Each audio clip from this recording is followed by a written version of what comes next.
여자들에게 신장결석이 많이 생기는데요. 어떻게 하면 그 신장에 있는 돌을 싹 사라지게 할 수 있는지. 결석이 이런 식으로 생겼어요. 약간 치석 같기도 하지만 약간 크리스탈 결정체처럼 굉장히 오랫동안 석회화 된 거예요. 예. 여러분들 이제 치석도 이렇게 보면 이렇게 돌덩어리처럼 이렇게 돼 있지만 신장에는 좀 크죠. 훨씬 더. 이게 신장에 돌이 많다고 신장을 절제한다. 요관을 절제한다. 이거 참 안타까운 사실이죠. 자, 이번 시간에 여성의 신장결석 이렇게 하면 싹 사라질 수 있어요. 앨런 게비 박사의 내추럴 메디신에 있는 내용들을 살펴보겠습니다. 특별히 여성들에게 신장결석이 있어서 떼굴떼굴 아기 날 때만큼 떼굴떼굴 굴르는 분들이 있어요. 예, 그때의 결석은 녹각석이에요. 자, 녹각석은 특별히 박테리아 감염에 의한 신장의 결석으로 여성분들에게 상당히 많아요. 그래서 소변이 pH 6.2 이상의 알칼리성으로 박테리아가 번식하기 쉬워서 소변을 산성으로 해주고 염증을 없애주면 이제 신장에 돌이 안 생기겠죠. 예, 그래서 칸디다 질염이 있거나 이제 자궁이나 방광에 염증이 있는 분들도 신장의 결석이 특별히 녹각석이 생기기가 쉽기 때문에 주의하시는 게 좋아요. 그래서 크랜베리를 드시기도 하고 주스로 드시기도 하는데 여기 나오는 것처럼 자, 그러면 여성분들에게 이 녹각석 신석이 생길 때는 어떻게 없애줄 수 있냐면 여기 보시는 것처럼 비타민 C는 모든 신장의 돌들을 녹이는데 굉장히 효과가 있습니다. 여러분들이 지금 계속 비타민 C를 드시고 밀크시스를 드시는 거는 신장과 간과 담낭에 돌이 생기지 않도록 예방하고 치료하는 데 상당히 도움이 되고 특별히 암 환자들은 간은 질병의 관문이고 신장은 또 굉장히 중요한 여각이라 우리 몸에 세균이나 바이러스가 들어올 때 그게 들어오지 못하도록 억제시켜주고 여과시키는데 굉장히 중요한 작용을 하는 신장에 돌이 생기지 않게 하려면 여러분들이 비타민C를 잘 활용하시는 게 상당히 도움이 돼요. 자, 그래서 고용량의 비타민C를 이렇게 정제 타입으로 드시는 분들 있죠. 고용량.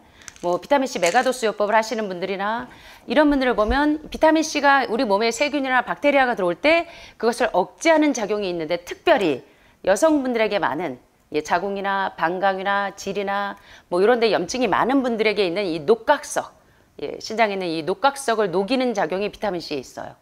그래서 여러분들이 이제 비타민C 이거 관장할 때만 쓰시지 말고 이 구연산하고 거의 비슷한 효력이 있습니다. 그래서 비타민C 가루를 물에다가 조금 타서 드셔도 되고 신장 청소할 때 혹시 통증 있는 분들은 이걸 활용하셔도 돼요. 신장에 결석이 많아서 그런 경우가 많으니까. 용량은 하루에 6,000에서 10,000mg가 적당해요. 와, 어마어마하죠, 비타민C.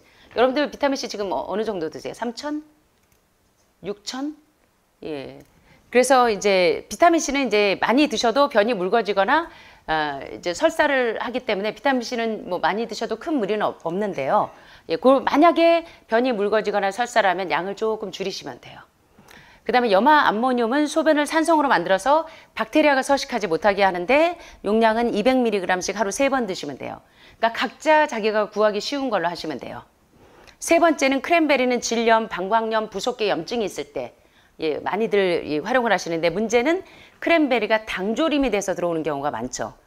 달달해서 당조림이 안 되면 크랜베리가 금세 상한대요. 그래서 저희가 지금 이제 제가 이제 견과류가 이제 11종이 곧 들어와요. 그때 이제 이 닥터베지 통해서 들어오는 아이들은 당조림이 없는 걸로 지금 이제 다 수배들을 하고 있는데요. 이 크랜베리 주스는 특별히 소변의 칼슘량을 이렇게 줄여주면서 신장에 돌이 생기지 않도록 막아줍니다. 그래서 이 방광염이 있는 분들, 또 칸디다 질염이 있는 분들, 그 다음에 이제 고환에 통증이 있는 분들, 염증이 있는 분들, 되게 이제 크랜베리를 활용하시면 많이 도움이 돼요. 그런데 크랜베리 주스에는 설탕이 많이 들어있어서 크랜베리를 캡슐로 쓰시면 돼요. 캡슐로 된 것을 활용하시면은 이제 이 신장에 돌이 생기는 것도 막아줄 수 있고 방광이나 또는 질이나 부속계에 있는 염증에도 도움이 됩니다.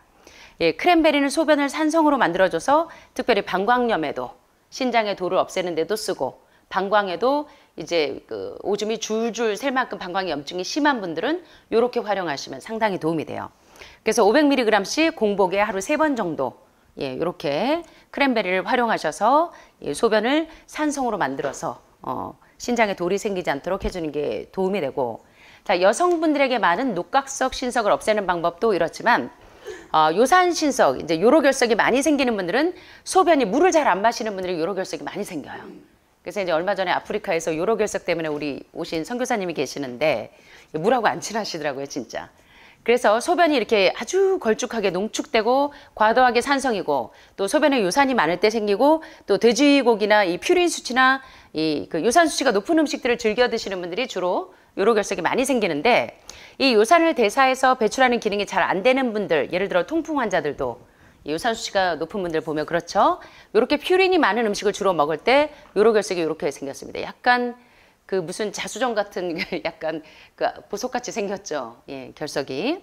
그런데 퓨린은 특별히 단백질이 소화되어 생기는 성분. 그래서 이제 특별히 동물성 단백질을 즐겨 드시면 퓨린 함량이 높겠죠. 그래서 간에서 요산으로 전환돼서 소변으로 배출이 되기 때문에 퓨린 수치가 높은 음식들을 드시면 요로결석이 잘 생긴다는 거예요. 그래서 요관이나 방광 쪽에 잘 생길 수가 있고 특별히 퓨린이 많으면 혈액의 요산 수치가 높아지니까 신장을 통과하면서 요로결석이 많이 생깁니다. 따라서 요산에 의한 신석이 있다면 퓨린이 많은 음식을 피해야 되는데 퓨린이 주로 어떤 음식에 많냐면 특별히요. 청어나 멸치, 고등어, 정어리, 홍합, 조개, 굴, 육식은 말할 것도 없고 돼지고기에도 그리고 동물의 내장들 있죠. 동물의 내장, 동물의 뇌나 간이나 콩팥이나 곱창 그리고 순대에도 퓨린 수치가 높아요. 그 다음에 모든 내장들, 동물의 내장들. 그 다음에 맥주 효모에도 퓨린 수치가 상당히 높습니다. 그래서 신장에 결석이 있는 분들은 이 맥주 효모도 조금 제한을 하셔야 돼요. 뉴트리셔널 이스트 플레이크하고는 좀 달라요. 그 다음에 퓨린이 어느 정도 들어있는 음식은 말린 콩, 그리고 생선, 닭고기, 쇠고기, 새우, 게, 랍스터, 아스파라거스, 버섯, 시금치 등도 퓨린이 어느 정도 들어있고 그래서 신장에 요산 수치가 높은 분들은 퓨린이 적은 음식을 드시는 게 좋겠죠. 자, 그래서 올리브나 과일이나 채소, 쌀, 견과류, 곡식과 과실과 견과와 채소와 같은 창세기 1장 29절에 너희의 먹을 것은 이것이니 바로 이렇게 퓨린이 적은 음식이 신장에 돌을 안 만드는 거예요.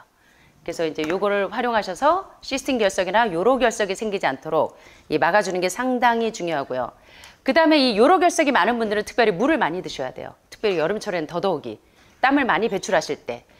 그리고 이제 체리를 활용하셔도 돼요. 그래서 우리 싱가포르에서 이제 6개월마다 해독을 하러 오시는 우리 회장님도 싱가포르는 체리가 우리나라는 좀 체리 구하기가 좀 어렵고 비싸잖아요.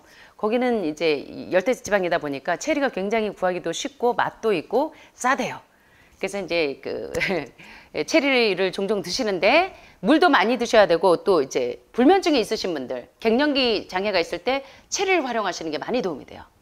그래서 하루에 체리 225에서 1kg을 먹거나 제가 아프면요. 저희 형부가 꼭 시장을 봐오다가 저한테 체리를 사다 줘요. 제가 하도 체리를 좋아해서. 저는 음식을 머리로 먹거든요. 그런데 체리를 먹고 나면 그 다음날 반짝해져요. 체리 항산화제도 많지만 그리고 이제 불면증이 있는 분들은 체리를 드시면 굉장히 불면증을 치료하는 데도 도움이 됩니다. 그리고 이제 요산 수치가 높은 분들이 체리 주스를 드시면 요산이 쫙쫙 빠져나가니까 밤새 화장실 가느라고 이 전립선 비대증이 있거나 방광에 염증이 있는 분들은 체리 주스를 계속 드시면 도움이 많이 돼요. 체리 주스나 크랜베리 주스 아니면 그냥 주스 구하기 어려우시면 그대로 드시면 돼. 체리를 한 1kg 정도 드시면 굉장히 도움이 됩니다. 잠을 못 주무시거나 그럴 때 이렇게 활용하시고 특별히 또 엽산 있죠. 이렇게 엽산을 계속 드셔도 요산의 생성을 효과적으로 억제하기 때문에 요로결석 있는 분들은 엽산을 좀 드시는 것도 도움이 돼요. 예. 그 다음에 이제 구연산 마그네슘과 구연산 칼슘은 어떤 경우에 신장의 돌이라도 어떤 뭐 시스틴 결석, 칼슘 결석, 요로 결석 모두가 다 칼슘과 마그네슘, 구연산 칼슘과 마그네슘의 비율을 맞춰줘서 드시면 소변을 알카리성으로 만들어줘서 신장에 돌이 생기지 않아요. 그래서 이게 굉장히 중요하고요. 특별히 당뇨가 있는 분들은 신장 기능으로 합병이 많이 오기 때문에 상당히 주의를 하시기를 바랍니다. 그 다음에 이제 각자 자기가 구하기 쉬운 것들을 드시면 돼요. 구연산 포타슘을 드셔도 소변을 알카리화해서 이제 그 신장의 돌을 만들지 않고 또 케르세틴과 같이 이 과일의 색소플라보노이드라서 알로피리놀하고 비슷한 원리로 신장에 돌이 생기는 것을 막아주기 때문에 500mg씩 하루 두세 번씩 간에 공복에 드시면은 신장에 돌이 잘 안 생기고 그 다음에 이제 포도씨 추출물도요. 옛날에 항암제로 많이 쓰기도 했어요. 포도요법을 하는 분들이 상당히 많았거든요. 그래서 이제 포도씨 추출물도 신장에 돌이 생기지 않도록 하는데 많이 도움이 됩니다. 그래서 그레이프 시드도 여러분들이 쓰셔도 되고, 빌리베리, 아로마 테라피 하시는 분들이 빌베리 많이 활용하는데, 이 빌베리를 포도씨 추출물이나 빌베리를 하루에 150에서 300mg씩 먹으면 요산 수치를 낮추는데 상당히 효과적이에요. 그래서 요산 수치가 높은 분들은 이런 것들을 잘 활용하시고, 특별히 체리나 호선, 블루베리도 요산 수치를 낮춰줍니다. 블루베리, 블랙베리, 체리, 크랜베리, 베리 종류들이 신장에 상당히 도움이 돼요. 그래서 신장 기능이 안 좋은 분들에게 선물을 하실 때는 이런 베리 종류들을 선물하시면 상당히 도움이 되실 거예요. 그 다음에 이제 세 번째가 시스틴 결석인데요. 이렇게 생겼습니다. 시스틴 결석은 아까 저 녹각석하고도 조금 다르고, 요로 결석하고도 약간 다르죠. 요로 결석은 약간 이렇게 따다다다 이제 약간 보석처럼 생겼는데 결정체가 좀 다른데, 이 소변의 시스틴 농도가 높으면 신장에 이제 시스틴 결석이 생기는데 주로 10대에서 30대에 많이 생기는데, 특별히 이제 돼지고기를 즐겨 드시는 분들이 시스틴 결석이 많더라고요. 자, 그래서 요구르트를 좀 즐겨 드실 때도 시스틴 결석의 위험이 좀 있고, 오리고기 드시고 나 고기 안 먹어 하고 오리발레 미시는데, 이제 오리고기를 좀 즐겨 드셔도 시스틴 결석이 생기기가 쉽고, 오트밀이나 치즈도 시스틴 결석이 생기기 쉽고, 칠면조, 닭고기, 달걀, 노른자, 소세지, 쇠고기, 우유 등 시스틴 결석이 좀 있는 분들은 이런 것들을 조금 제한하시면 신장에 돌이 잘 안 생기겠죠. 이제 마지막입니다. 그래서 이제 이 시스틴 결석이나 이런 결석들이 많을 때, 특별히 메티오닌이 많은 콩에는요, 메티오닌이 우리 몸에 꼭 필요한 영양소예요. 암을 유발하는 특정 그 단백질이 두 가지가 있는데, 첫째는 IGF-1, 인슐린 라이크 그로스 팩터 1이라고 하는 이제 고기나 생선이나 우유, 계란에 있는 IGF-1도 상당히 문제지만, 두 번째가 메티오닌이죠. 근데 메티오닌은 몸에 꼭 있어야 되나? 콩처럼 적합한 비율로 있으면 문제가 없는데, 생선의 메티오닌 수치가 상당히 높죠.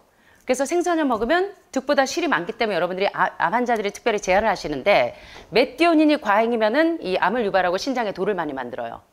그래서 이렇게 메티오닌이 많은 음식인 참치나 치즈, 연어, 새우, 돼지고기, 쇠고기, 달걀, 노른자, 여러분들이 다 좋아하시던 음식들. 그다음 우유, 초콜릿, 캐슈넛, 호두, 칠면조, 소세지, 아몬드, 닭고기, 참깨, 땅콩, 리마콩, 갈반조, 콩 등을 이 메티오닌 수치가 높은 음식들을 이제 신장에 돌이 많으신 분들은 조심해야 되는데, 왜냐하면 요 메티오닌이 시스틴으로 전환돼서 계속 돌을 만드는 거예요. 그래서 이걸 조금 주의하셔야 되고, 신장에 돌이 있는 시스틴, 요로결석, 녹각석 등등 어떤 종류의 신장에 돌이 있든지 물을 하루에 2리터 정도, 1.8에서 2리터 정도 드시면 신장에 결석이 잘 안 생겨요. 그래서 지금 이제 투석하시는 분들 보면 신장 환자들의 공통점, 물하고 정말 안 친하시더라고요. 물을 아주 잘 못 드시더라고요. 물만 마시면 아파요 하는 분들은 신장이나 간에 문제 있는 분들이 많아요. 담석하고 결석이 많은 분들이 물을 잘 못 드시죠. 그래서 물을 하루에 1.8에서 2리터 정도 드시면 요 시스틴 결석이 잘 안 생기고, 어떤 종류, 구연산 마그네슘과 구연산 칼슘은 시스틴 결석이나 요로 결석이나 칼슘 결석이나 어떤 종류의 신장의 돌이라도 요게 도움이 됩니다. 그래서 구연산 마그네슘이나 구연산 칼슘은 소변을 알카리성으로 만들어줘서 칼슘 신석이 돌이 생기지 않도록 해주는 데 상당히 도움이 된다. 자, 메티오닌이 많은 음식을 보니까 첫째, 소고기가 메티오닌이 많고요. 가금류들, 그 다음에 양고기나 송아지나 사냥고기, 그리고 해산물도 메티오닌 수치가 높고, 돼지고기도. 그래서요, 이게 고기는 다 끊으셨는데 해산물을, 특별히 그 문어, 오징어, 꼴뚜기 이런 것들의 메티오닌 수치가 상당히 높아요. 그 사람이 죽으면 그 시체를 다 뜯어먹는 애들이 그 오징어하고 문어, 새우, 게, 콜레스테롤 수치하고 이런 것들이 높아요. 그래서 누가 지금 웃고 있는데, 그래서 이제 다 끊으셨는데 오징어하고 문어를 못 끊는 분들이 종종 있으신데, 요 메티오닌 수치가 상당히 높기 때문에 좀 주의하셔야 되고요. 그 다음에 이제 기생충도 많지만, 그 다음에 이제 유제품과 달걀에까지 이제 그 메티오닌 수치가 상당히 높은데, 이제 견과류하고 씨앗류 종류부터는 안정권으로 들어오죠. 그 다음에 콩류, 곡물과 파스타, 채소, 과일 종류에는 메티오닌이 적당하게 들어있어서 오히려 여러분들의 종양을 억제하는 데 도움이 되지만, 메티오닌 수치가 메티오닌 시스틴으로 전환되면서 몸에 염증을 만들어요. 그래서 신장에 돌을 많이 만들기 때문에 여러분들이 이제 신장을 건강하게 하기 위해서 계속적으로 대장 청소, 기생충 제거, 신장 청소해서 신장의 결석들을 녹이고 간하고 담낭을 청소해서 담석이 생기지 않도록, 담도 당관 폐색이 되지 않도록 간을 보호해주고 마지막으로 혈액혈관 림프에 있는 독소를 다 제거해 주는 일은 건강한 삶의 시작이기도 하고 마지막이기도 하고 어떻게 보면 전부이기도 합니다. 그래서 해독이, 그래서 왜 암 전문가들이 캔서 디톡스 센서, 뭐가 답이다? 해독이 답이다.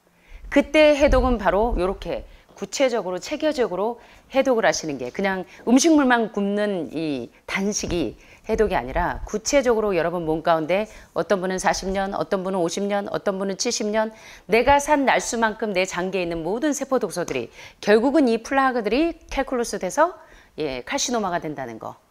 그래서 우리 몸의 그 기능 부전을 일으키기 때문에 여러분들이 꾸준히 이제 해독하는 게 얼마나 중요한지를 이제 오늘도 상기를 하시고 다음 시간에 이제 구체적으로 이제 또 신장 청소하는 방법들을 또 살펴보도록 하겠습니다.